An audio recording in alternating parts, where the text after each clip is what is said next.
এবার আপনারা যেটা শোনবার জন্য বসে আছে, কিছু শোনার জন্য বসে আছেন কি? ঠিক, এটা কি শাশ্বত আপনাদের চাকরি দিয়ে গেছে নাকি? গভর্নমেন্টকে জানেন তো, আজও বাজেট হচ্ছে আমরা কিচ্ছু পাইনি, বাংলার ভাগ্যে জুটেছে শূন্য। আর গতবারে অনুদান পেয়েছিলেন কত? এবারে তাহলে একটু 50 করে দিই। জেলাগুলো কি বলছে? ব্লকগুলো কি বলছে? পুজো কমিটি কি বলছে? এই এক কি সবসময় অতটা লাফি বাড়ানো যায়? আস্তে আস্তে ওঠো, স্ল্যাব আছে না। প্রথম যখন শুরু করেছিলাম 25,000 দিয়ে, ঠিক তো?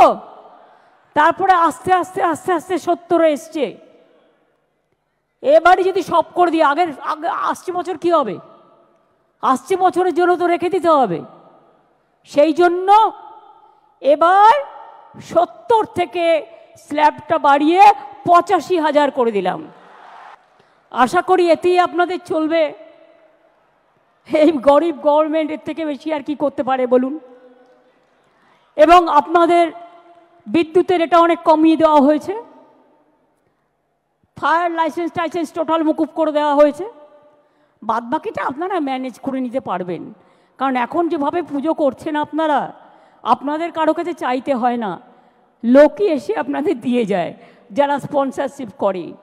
সুতরাং আপনাদের সকলের মঙ্গল কামনা করে আমি বলবো, যা দিতে পারলাম এটাই তো সব নয়, আপনাদের নিজেদেরও অনেক কিছু আছে। সব কিছু নিয়ে মিলিয়ে মিশিয়ে করবেন। কাজেই এবার যদি 15,000 বাড়তে পারে, আগামী দিনও বলে রাখলাম, আগামী বছর এটা 1 করে দেবো, ঠিক আছে? 2 বছরেরটাই কিন্তু ডিক্লেয়ার করে দিলাম ইন অ্যাডভান্স। সুতরাং ভালো করে করুন, সুন্দর করে করুন, সবাই সুস্থ থাকুন, সকলে ভালো থাকুন, সবার পুজো কাটুক নব আনন্দে।